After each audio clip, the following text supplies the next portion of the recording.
এই যে দেখেন আমার হাতে কি মূলা শাক। অনেকে কিন্তু আমরা বাড়িতে মূলা শাক খাই, আর ওই মূলা শাকের যে গোড়া থাকে মূলা, সেই গোড়াগুলো আমি সুন্দর করে ভাত দিয়ে সিদ্ধ করে নিছি। হ্যাঁ, আর এখানে আলু কুটে নিছি। এই যে এই আলু দিয়ে এই মূলা শাকের যে গোড়া মূলা হয় গোড়ায়, সেই মূলা শাক গোড়া দিয়ে ভাপ দিয়ে সুন্দর করে এটা আবার ভাপ দিয়ে নিছি কিন্তু পানির ভিতরে দিয়ে। তারপরে এই যে এখানে কিছু মলা শুটকি মাছের নিছি, মলা মাছের শুটকি মাছটা আছে না, এই মাছটা নিছি। দেখেন এটা দিয়ে রান্না করবো চচ্চড়ি। এটা হয়তো অনেকেই খান, আবার যারা না খান তারা এই মূলা শাকের বাড়িতে এনে এরকম ছোটো ছোটো মূলা হয় গোড়ার ভিতরে, এটা খেয়ে দেখেন, এইভাবে রান্না করে খুব মজা লাগবে। যারা না খান তারা এইভাবে খেয়ে দেখেন, আর যারা রান্না করে খান তাদের জন্য না। হ্যাঁ, তো আমি কখনো রান্না করি নাই, তবে সেদিন আমার বড় জাল রান্না করছিল, তার রান্না খেয়ে আমার খুব মজা লাগছিল। এই যে মূলা শাকের গোড়া দেখেন কত সুন্দর পানির ভিতরে ভাপ দিয়ে নিছি। হ্যাঁ, সুন্দর লাগতেছে আমার। তো এই যে আমার বাগানে বসে বসে রান্নাটা করতেছি, চুলা বাগানে বসে বসে রান্না করতেছি। এখানে আমি চুলার পর বানিয়ে নিছি। এটা একটা চুলা কিনে আনছিলাম 350 টাকা দিয়ে, মাটির চুলা। এটা আমি একটু গর্ত করে তারপর বসাই নিছি এখানে। আর এখন একটু বাগানের কাজ কমে গেছে, এখন সব কিছু আমি লাগিয়ে নিছি শীতের জন্য।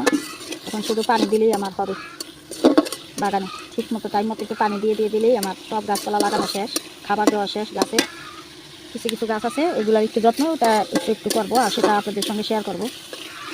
এই জন্য আজকে আবার রান্নাটা একটু শেয়ার করলাম, যেহেতু বাগানে বসে বসে রান্না করতেছি। মলা মাছের শুটকি দিয়ে মূলা শাকের গোড়া, যে ছোটো ছোটো মূলা হয় সেই গোড়া দিয়ে কিছু আলু কেটে এগুলো দিয়ে রান্না করবো। তো শুটকি মাছের সুন্দর একটা ঘ্রাণ বের হয়ে গেছে, আমি তার এই দিয়ে সুন্দর করে কষিয়ে নিতেছি। এর ভিতরে মূলাটা ছেড়ে দিব, ছোটো ছোটো যে গোড়ায় মূলা থাকে না শাকের ভিতরে, সেই মূলাটা এভাবে রান্না করে খেয়ে দেখবেন, ভালোই লাগবে। আমি একজনের কাছ থেকে খেয়ে খুব মজা পাইছি, এই জন্য আমি রান্না করতেছি। এখন মূলাটাই যে দিয়ে দিচ্ছি, সুন্দর করে ঢেলে দিয়ে নিলাম। দেখবেন পুরো ভিডিও আমার সঙ্গে থেকে কীভাবে আমি ওই চচ্চড়িটা করি। আর এখন আলুটা দিয়ে দেবো। এই যে আলুটা এখন আমি দিয়ে দেবো। হচ্ছে মূলা, আলু আর হচ্ছে মলা মাছের শুটকি দিয়ে চচ্চড়ি হবে। মূলাটা আমি শাক বাছাই করে রান্না করে নিছি, লাল শাক রান্না করছি, আর এই চচ্চড়িটা এখন রান্না করতেছি।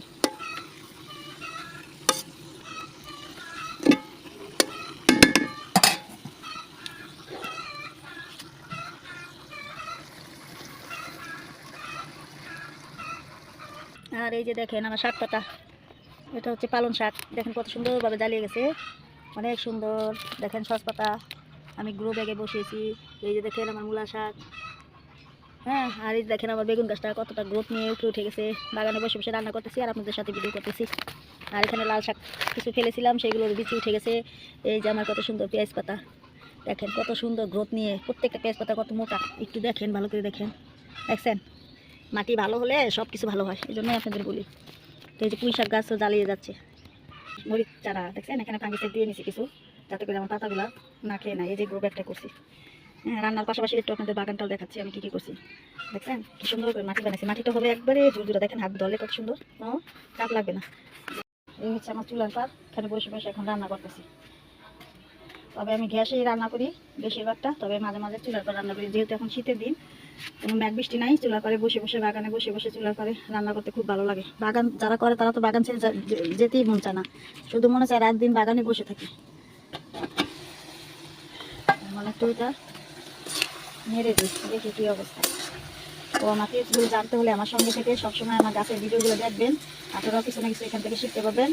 আর আমি তো অলরেডি দেখি, যারা আমার থেকেও ভালো পারে গাছ তাদের আমি দেখি, যারা নতুন তাদের জন্য আমার টিপসগুলো সবসময়, মানে আমার মতো নতুন তারা উৎসাহ যাদের বাগান করা তাদের জন্য আমার টিপস, পুরাতন মানুষের জন্য না। তারা তো জানে কীভাবে বাগান করতে হয়। যারা একদম নতুন বাগান করবেন ভাবতেছেন, তারা আমার দেখানো টিপসগুলো দেখে বাগান করতে পারবেন অনায়াসে। খুব সুন্দর বাগান হবে, অনেক সুন্দর। কত সুন্দর হয়েছে কালারটা।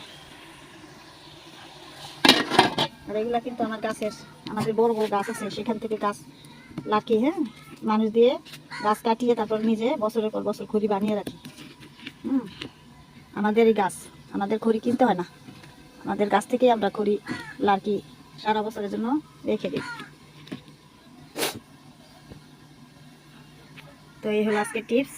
আর আমার ভিডিওটি দেখে ভালো লাগলে অবশ্যই একটি লাইক সাবস্ক্রাইব করবেন। আর এটা হয়ে গেলে, এটা হওয়া পর্যন্ত আপনার সঙ্গে থেকে দেখুন, ভালো লাগবে আশা করি।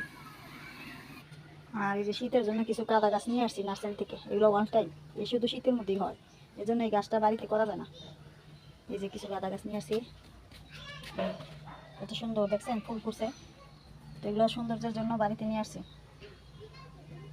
হ্যাঁ, গাঁদা গাছগুলো কি সুন্দর ফুটছে, শীতের জন্য নিয়ে আসছি নার্সারি থেকে, এই কিছুদিন আগে আনছি, তারপরে একটু দেখিয়ে দিলাম।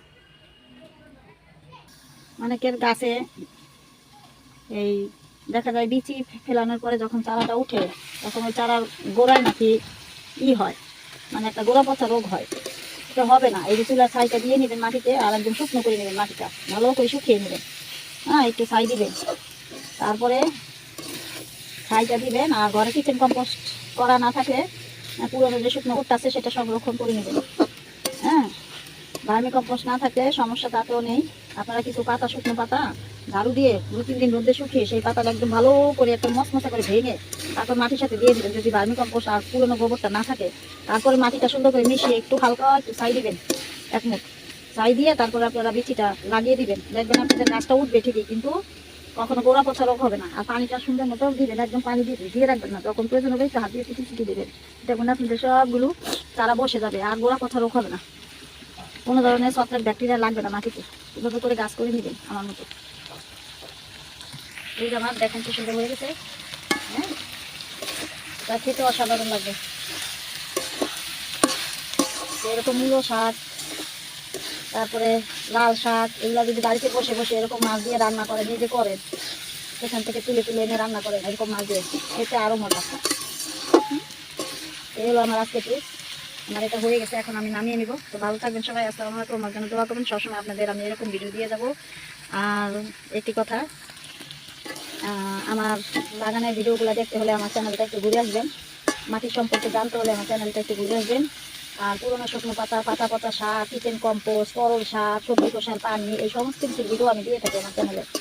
হ্যাঁ, আর মাঝে মাঝে আমি কোথাও ঘুরতে গেলে, হ্যাঁ, আর এরকম ভালো ভালো মাঝে মাঝে কিছু রান্না যদি মনে করি যে আপনাদের সাথে শেয়ার করি, তাহলে সেটাও পাবে। কিছু কিছু রান্না আমার দেওয়া আছে। এই হলো আমার আজকের ভিডিও। ভালো থাকবেন, আসসালামু আলাইকুম।